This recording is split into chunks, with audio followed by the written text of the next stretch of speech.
ETF index mutual funds నేర్చుకుని stock మార్కెట్లో రాణించాలనుకుంటున్నారా? వెంటనే ఈ నెంబర్కి కాల్ చేయండి. నమస్తే విజయ పెద్దన గారు. నమస్తే ఉషా. వివాహ బంధంలో దేన్నైనా భరించొచ్చేమో కానీ అబద్ధాలని చాలా సెన్సిటివ్ అయిపోతుంటుంటారు ఇద్దరు, బోత్ సైడ్స్. ఇప్పుడు మనం ఓన్లీ భార్య సైడ్ మాత్రమే తీసుకుంటూ కొన్ని సందర్భాల్లో నిజం ఎప్పటికీ అసలు పొరపాటును కూడా చెప్పే ఉద్దేశం వాళ్ళకు ఉండదు. ఏ సిచ్యుయేషన్, సందర్భం ఏదన్నా అక్కడ వాళ్ళు తప్పు చేయకపోయినా సరే అబద్ధాన్ని చెప్తూ జీవితాన్ని ముందుకు తీసుకెళ్తూ ఉంటుంటారు. ఏదో ఒక రోజు ఈయన చెప్పేవన్నీ అబద్ధాలు అన్న కొలిక్కి వైఫ్ వచ్చినప్పుడు సంసార జీవితంలో చాలా మార్పులు మనం చూస్తాం. కాన్సిక్వెన్సెస్ అసలు ఏ విధంగా ఉంటాయి అంటారు? అండ్ దేనివల్ల తప్పు చేయకపోయినా అబద్ధాలు చెప్పాల్సిన అవసరం వస్తుంది అంటారు?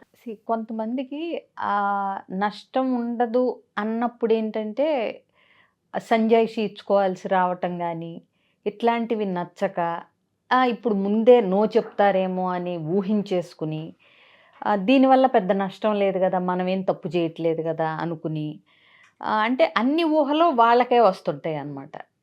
లేదా అనుభవంతో కానీ. అంటే ఇప్పుడు నువ్వు అడిగావు, ఇప్పుడు భర్తలు అబద్ధాలు చెప్తూ ఉంటే భార్యలు ఎట్లా తీసుకోవాలి, లేడీస్ సైడ్ తీసుకొని కాన్సిక్వెన్సెస్ ఏంటి అని.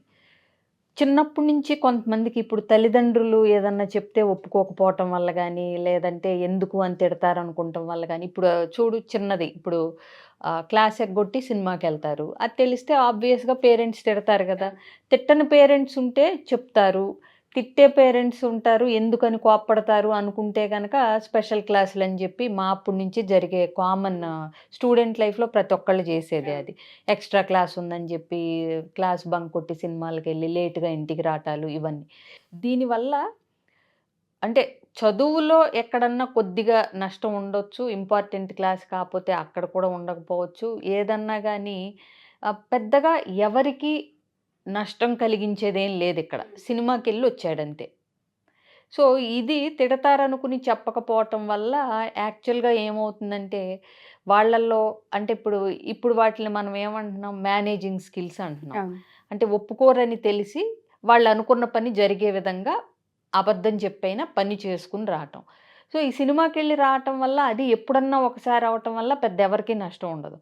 బట్ రోజు వచ్చిన ప్రతి సినిమాకి ఇంపార్టెంట్ క్లాస్ అయినా, రేపు ఎగ్జామ్ ఉన్నా సినిమాకి వెళ్ళను, అదే క్లాస్కి వెళ్తున్నాను అని చెప్పి సినిమాలకు అలవాటు పడిపోయాడు అనుకోండి, అప్పుడు చదువుకు నష్టం.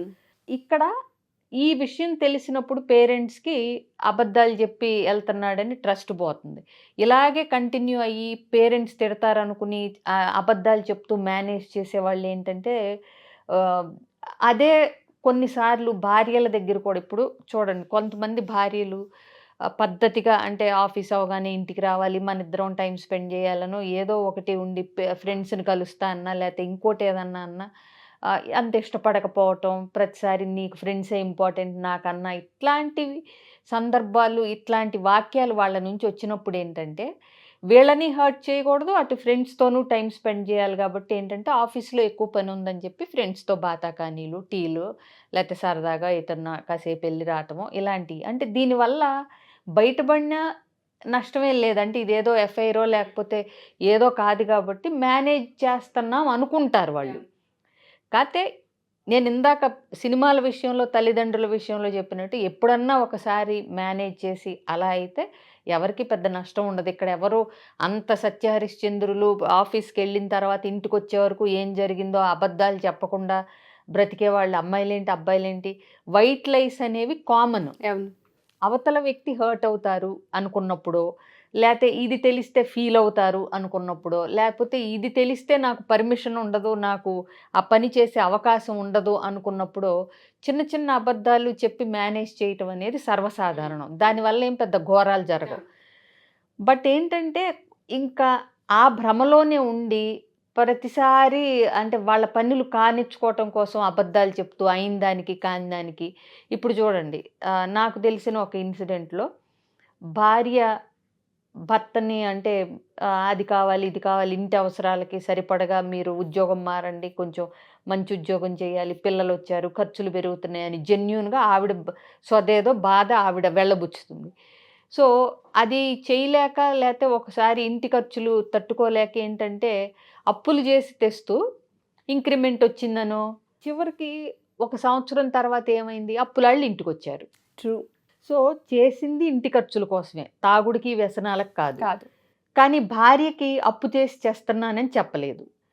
సో తెలిసిన రోజున, అప్పులాళ్ళు ఇంటికి వచ్చిన రోజున ఈవిడ పోట్లాడుతుంది ఏంటంటే, నేను ఖర్చులు పెరుగుతున్నాయి, జాగ్రత్తగా ఉండాలి, లేకపోతే సంపాదన పెంచుకోవాలన్నాను కానీ అప్పులు చేసి మరీ సంసారాన్ని ఈదమని ఏ భార్య చెప్పదు.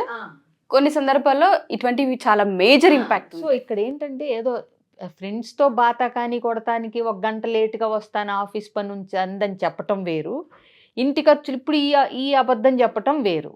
అబద్ధాల వల్ల కూడా నష్టాలు అంటే ప్రతిదీ క్యారెక్టర్ వైజ్ కాకపోయినా, అంటే ఏదో అబద్ధం చెప్పి ఎక్స్ట్రా మ్యారిటల్ అఫైర్స్, అబద్ధం చెప్పి గర్ల్ ఫ్రెండ్లని మెయింటైన్ చేయడం, తాగుడులు ఇవి కాకపోయినా ఎగ్జాక్ట్లీ ఫైనాన్షియల్ మ్యాటర్స్ ఎప్పుడు కూడా చాలా ఇబ్బంది పెడతాయి. అబద్ధాలు చెప్పి ఫైనాన్షియల్ మ్యాటర్స్ని నెట్టేసుకుంటూ వద్దాం అనుకున్నప్పుడు ఏదో ఒక రోజు బయటపడదు. ఇంకొంతమంది ఉంటారు, పేరెంట్స్కి హెల్ప్ చేయాలనే ఉద్దేశంతో ఇంట్లో ఖర్చుల్ని తగ్గించేసుకోమని, డబ్బులు లేవని చెప్పి, అక్కడ వాళ్ళకి అన్ని సౌకర్యాలు ఉన్నా ఒక కొడుకుగా నేను చెయ్యాలి కాబట్టి అని చెప్పి ఏదో, అంటే అలాంటి క్లయింట్స్ కూడా ఉన్నారు నాకు. వాళ్ళు పేరెంట్స్కి అంటే వాళ్ళ పెన్షను అన్నీ సరిపోతాయి, కానీ వాళ్ళు ఏదో అడుగుతారు, ఇక్కడే తనకి ఇబ్బంది. ఆ సంగతి చెప్పకుండా ఇంట్లోనేమో ఇస్తున్నానని చెప్పకుండా ఏదో ఖర్చు అయిందనో ఏదేదో మేనేజ్ చేసి చివరికి ఈ ఖర్చు అక్కడ పెడితే, ఇక్కడ ఇంట్లో కటకటగా పొదుపుగా సర్దుకుపోతూ వచ్చిన భార్యకి ఆ విషయం తెలిసిన రోజున అది యుద్ధం. అవునా?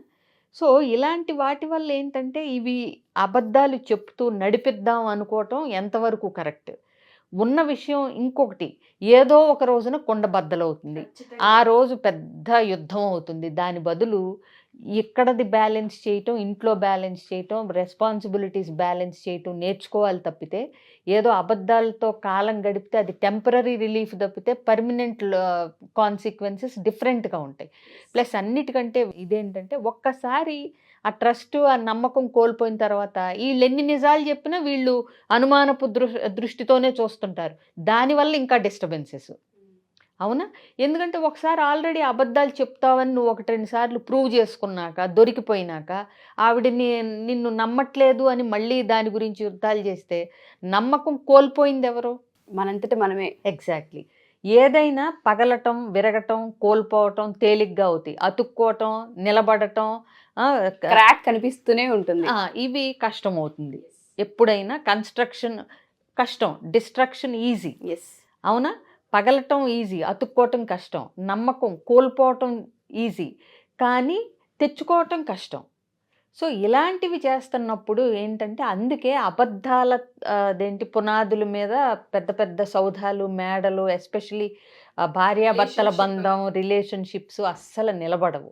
అది వీక్గా ఉంటుంది. ఎప్పుడైతే ఆ పునాదులు కదిలిపోతాయో మొత్తం రిలేషన్షిప్పే కూలిపోయే అవకాశాలు ఎక్కువ ఉంటాయి. ఇప్పుడు ఆల్రెడీ నా దగ్గర 4 క్లయింట్స్ రన్నింగ్లో అంటే ఉన్నాయి. ఏంటి, ఇలా ఏదో ఒకటి చెప్పి మేనేజ్ చేసి తర్వాత ఇబ్బందులు పడుతూ ఉన్నవాళ్ళు. చాలా సందర్భాల్లో చాలా రిలేషన్షిప్స్లో మనం చూస్తూ ఉంటాం, ఎక్స్ట్రా మ్యారిటల్ అఫేరే కాదు అండ్ దాంతోపాటు ఆల్కహాల్కి సంబంధించిందే కాదు, అబద్ధాలు అనేవి ఫినాన్షియల్ మ్యాటర్స్లో కావచ్చు, పిల్లలకు సంబంధించిన విషయాల్లో కావచ్చు, మీ పర్సనల్ ట్రిప్స్, టూర్స్కి సంబంధించిన డీటెయిల్స్లో కావచ్చు, కొన్ని విషయాలు భార్య ఎక్స్పెక్ట్ చేస్తూ ఉంటుంది. వాటికి సంబంధించి తనకి నిజం తెలిసినప్పుడు కూడా మీరు ఓపెన్ అవ్వకపోయారు అంటే రిలేషన్షిప్ ఖచ్చితంగా దెబ్బతినే అవకాశాలు కనిపిస్తుంటాయి. ఫినాన్షియల్ మ్యాటర్స్లో అయితే ట్రాన్స్పరెన్సీ చాలా అవసరం. ఏదైనా అంటే చేసిన దానికి ఒక సందర్భం కరెక్ట్గా ఉండాలి. నువ్వు అబద్ధం చెప్తే అదేదో లోక కళ్యాణం కోసమో దేనికోసమో, అంటే ఇంకా మెరుగుపరుచుకోవటానికో, అంటే ఇప్పుడు అవతల మనిషి కూడా ఒక నిమిషం ఆలోచించేలా ఉంటే అర్థం. అత్తగారు కోడల్ని ఏదన్నా అంది కొడుకు దగ్గర, ఆ కొడుకు దాన్ని అబద్ధం చెప్పి మా అమ్మ నిన్ను చాలా మెచ్చుకుంది అని చెప్పాడు అనుకోండి, అది ఉపయోగం వాళ్ళిద్దరు రిలేషన్షిప్కి. అవునా? ఆ కోడలు ఏదన్నా, భార్య ఏదన్నా అసంతృప్తిగా ఉందనుకోండి, ఆ విషయం చెప్పకుండా మీరు రావటం వల్ల తనకేమి ఇబ్బంది లేదు అని చెప్పారనుకోండి, అదొక ఆనందం. అవి రిలేషన్షిప్స్ని పట్టి ఉంచేయి, ఇంకా బంధాన్ని గట్టిగా ముడిపడేలాగా చేసేయి.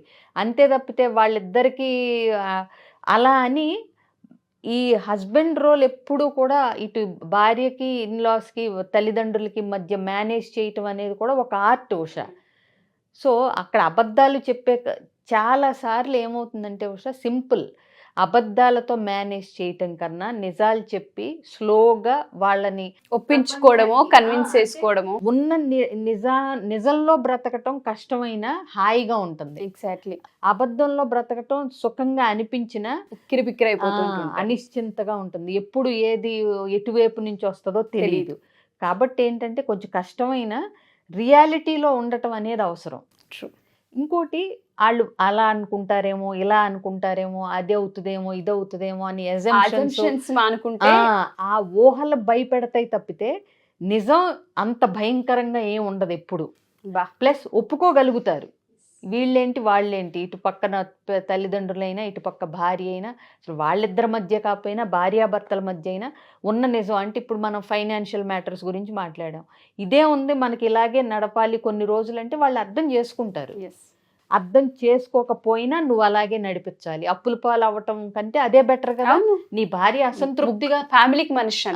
ఎగ్జాక్ట్లీ. నీ భార్య అసంతృప్తిగా ఉందని గొంతెమ్మ కోరికలు కోరొచ్చు కొంతమంది అని నువ్వు అప్పులు చేస్తూ గడిపితే చివరికి అవి తీర్చాల్సింది ఎక్కువ భారం పడేది కూడా నీ మీదే కదా. సో అందుకని ఏంటంటే నిజం నిష్ఠూరంగా ఉన్నా కానీ నిలకడగా ఉంటుంది జీవితం. కాబట్టి నిజాలే బెటర్ అబద్ధాల కంటే ఎప్పుడైనా సరే. ఈ చీటికి మాటికి వైట్ లైస్ అదేంటి నష్టం లేని అబద్ధాలే కదా అనుకుని అది ఒక అలవాటు కింద చేసుకుని చివరికి ఏదో ఒక రోజు నమ్మకాన్ని కోల్పోయి ఎంత అవసరమా? హాయిగా నిజం చెప్పి సుఖంగా ఉండటం బెటర్ కదా. కష్టమో నష్టమో నిజం మీద ఉంటే ఒక ప్రిన్సిపల్, అట్లీస్ట్ మా ఆయన అబద్ధం చెప్పడు, తప్పో రైటో నిజాలే మాట్లాడతాడు అనే నమ్మకం అన్నా ఉంటుంది, భరోసా ఉంటుంది. అది ఉన్న చోట బంధం కాస్త గట్టిగా ఉంటుంది. నో వర్డ్స్ అండి. నిజంగా ఆ నమ్మకం ఉన్న చోట ఏదేమైనా హస్బెండ్ నిజమే చెప్తాడన్న నమ్మకం ఉన్న చోట అసలు భార్యకి ఎంత ప్రశాంతంగా ఉంటుందంటే కుండబద్దలు కొట్టినట్టే. ఏదైనా పర్వాలేదు, అబద్ధం అయితే చెప్పడు చచ్చిన అన్న పాయింటే చాలా కాన్ఫిడెన్స్ ఇస్తుంది. థ్యాంక్ యూ విజయ్ గారు. Thank you so much.